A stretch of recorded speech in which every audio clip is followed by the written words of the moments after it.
Good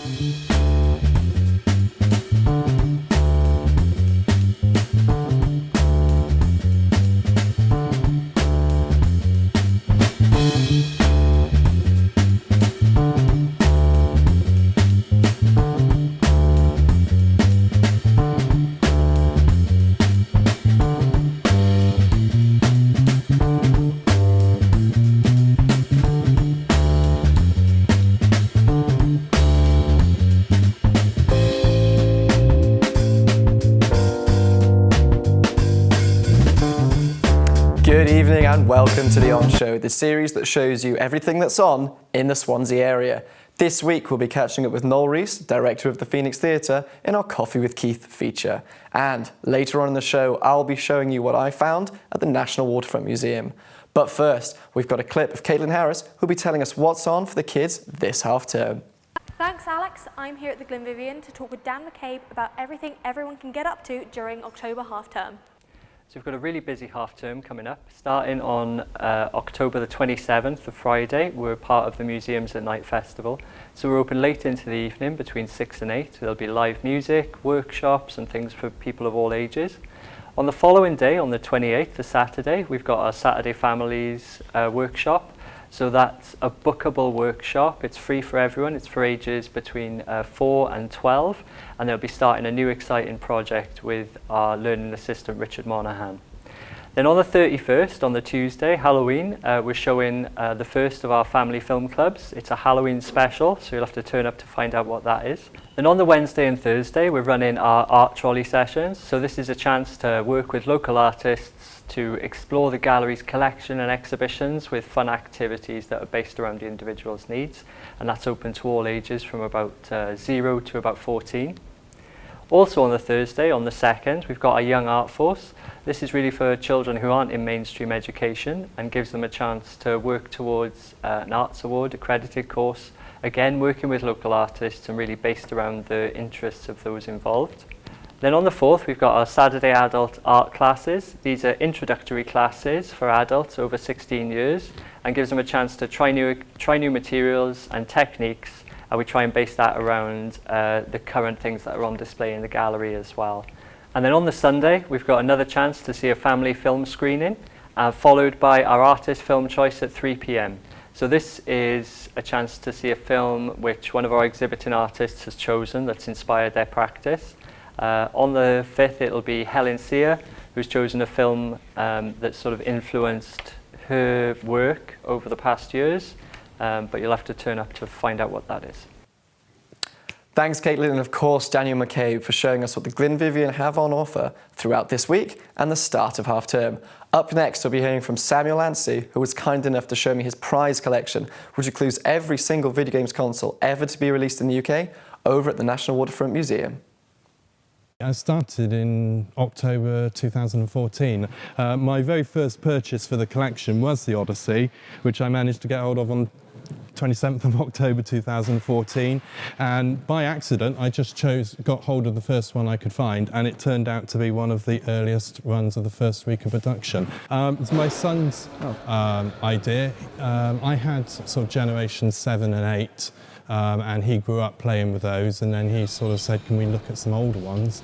And it got me interested in going back over time, over my lifetime, finding out what consoles were out before I even started getting involved, let alone before my son got involved. Talked to the museum by accident about, oh, I'm building this collection, and now thankfully we've got this beautiful exhibition that they're putting together for us. Generation 1 was an explosion. They're all the same, they all play the same game. It was what is known as Pong, although we didn't get Pong in the UK, it was only in America. But then the other generations, I've got every console that came out in each of those generations.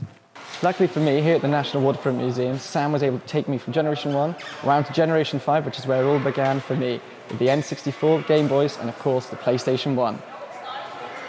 This is probably the generation I started as well. I did have the Mega Drive a little bit before, but this was when I really started getting interested in consoles.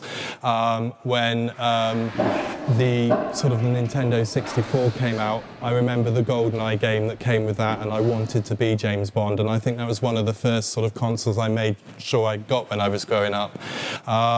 So it was this sort of generation I introduced to my son as well. When he wanted to go back over some old consoles, it was kind of the N64 and the PlayStation 1 that I had. This is basically Sony entering the market with the PlayStation 1, dominating it. Up until then it had been purely Nintendo and Sega that were fighting it out between them, and Sony sort of creeped into the market. You've got the start of Tomb Raider, Lara Croft, which is sort of a franchise in its own self that's still going today with a new movie coming out next year. One thing I have noticed is that VR, the new sort of what I think is the next step forward in gaming, is taking it away from the screen and being in the game. And I personally feel that's the way forward. And I sort of feel Generation 8 has kind of closed this 45-year period of screen playing, and we're now moving forward into virtual reality.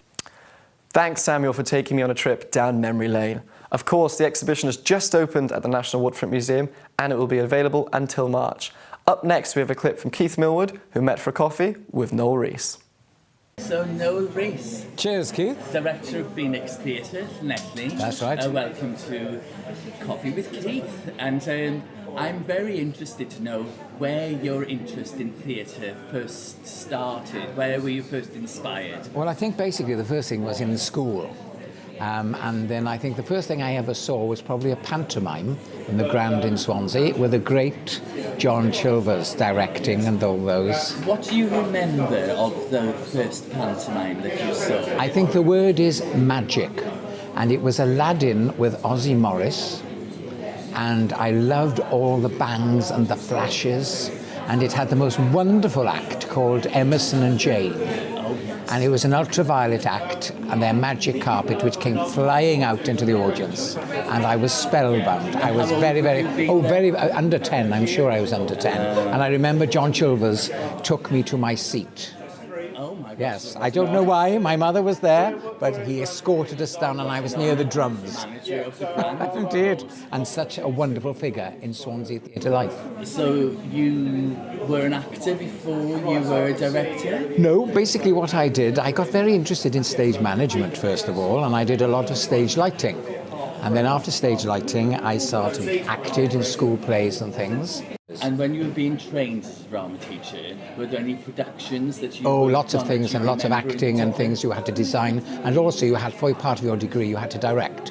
So the first time I ever directed anything was a play by John Mortimer, which was called I Spy. So that was my first directional play. And was that your own choice? Or was Yes, you had to do it and link it up with your degree and research the author and do all the written work. So how do you choose plays? Because you've done hundreds of plays Well, over the years. How do you choose them? Because I work in community theatre, you know, Keith, only too well that you're very limited to your budget and what people want to see. We would all love to do way out experimental stuff, but you know that your prospective audience probably wouldn't come to it other than the devotees of that sort of play. So you try to choose balanced seasons and things that will appeal to people. And what sort of plays are they? Well, incidentally, you see, they all like plays with good stories, good moral stories. They like a comedy, but a good moral story goes down very well. And, you know, our ages of the audience, they are aging. See, as a director, that you work with others. Oh, yes, all the time. That you're not... And it's all teamwork. It's very much And we've got a teamwork. very solid core company. So, but I want more teamwork and more wonderful theatre from Noel Rees in the future. Very best wishes with your current production and very best wishes for your future. Congratulations, Noel. Cheers, Keith. Coffee with Keith. Cheers, thank you. Very much.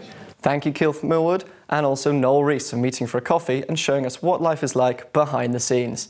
Now, just before we go, we have time for our weekly roundup of what's on in Swansea. Tonight, Swansea City welcome Manchester United to the Liberty Stadium for their EFL fourth round clash.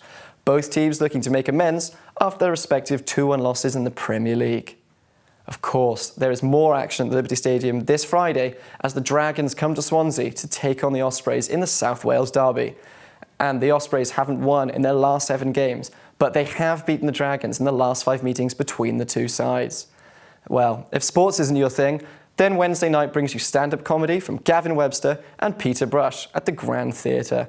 And then on Thursday, also at the Grand Theatre, you can take a whistle-stop tour of London's West End with Mad About the Musical, starring Jay McDowell, winner of Britain's Got Talent, along with Michael Courtney.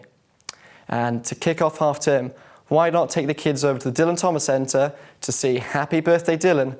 This is where families will be able to use the friendly learning space and offer creative writing courses, comic book making, puppeteering, and all sorts of games and crafts. And there's no need to book, it's free, just drop in. Over at the Swansea Museum, a special display is there for the World War I exhibition, which focuses on Battle of Mamters Woods. But unfortunately, that's all we have time for tonight. We'll be back again next week. Please tune in again. Thanks and good night.